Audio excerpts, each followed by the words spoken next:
இருக்கத்தான் செய்கிறது. மனுஷனால் கூடாதவைகள் என்று இருக்கத்தான் செய்கிறது. நீங்கள் வாசிக்கும் பொழுது மார்க் எழுதின சுவிசேஷம் 10வது அதிகாரம் 24வது வசனம், 26வது வசனம், 27வது வசனம். அவருடைய வார்த்தைகளை குறித்து ஆச்சரியப்பட்டார்கள். இயேசு பின்னும் அவர்களை நோக்கி, பிள்ளைகளே, கவனிங்கள், ஐஸ்வர்யத்தின் மேல் நம்பிக்கையாக இருக்கிறவர்கள் தேவனுடைய ராஜ்யத்தில் பிரவேசிக்கிறது எவ்வளவு அரிதாக இருக்கிறது.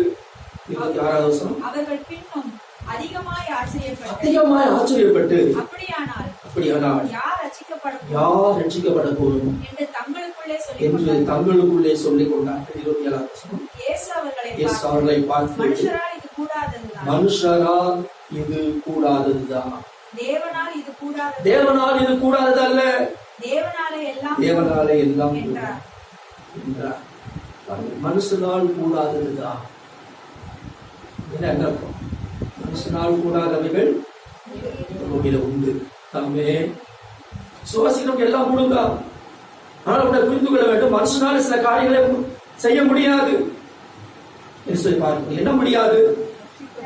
தன்னைத்தானே ரட்சித்துக் கொள்ள முடியாது, ரட்சிப்பை தானாக அடைய முடியாது. நாமே என்ன புரிந்து கொள்ளும். ரட்சிப்பு ரொம்ப முக்கியம். ரட்சிப்பு இருக்கிற வார்த்தை சிலருக்கு அர்த்தமே தெரியாது. உலகத்தை பார்த்தீங்கன்னா ரட்சிப்பு என்றால் அவங்களுக்கு ஒண்ணுமே புரியாது. ரட்சிப்பு என்றால் அருமையானவர்களே, இந்த பாவத்திலிருந்து தேவன் கொடுக்கிற ஒரு விடுதலை.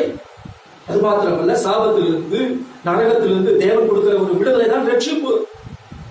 அவன் மன்னிப்பு கொடுத்து ஆண்டு ஒரு விடுதலை கொடுக்கிறார். எனக்கு அன்பானவர்களே, இப்ப யார் ரட்சிக்கப்படக்கூடும்? இது மனுஷனாலும் கூடாதுதான். இன்னைக்கு ஐஸ்வர்யத்தின் மேலே, அதாவது பணத்தின் மேலே, பொருளின் மேலே இன்னைக்கு நம்பிக்கை வைத்திருக்கிறார்கள். இன்றைக்கு மனிதர்கள் உலகத்திலே கர்த்தர் மேல வைக்கிற நம்பிக்கை எங்க வச்சிருக்கிறாங்க? பணம் இருக்குது, அதாவது பொருள் இருக்குது, அதனால எனக்கு ஒன்றும் கவலை இல்லை அப்படின்னு நினைக்கிறாங்க. தொடர்ந்து நான் நல்லா வாழ்த்தலாம். எனக்கு ஒரு அப்படிதான் சொல்ல நான் கேள்விப்பட்டிருக்கேன்.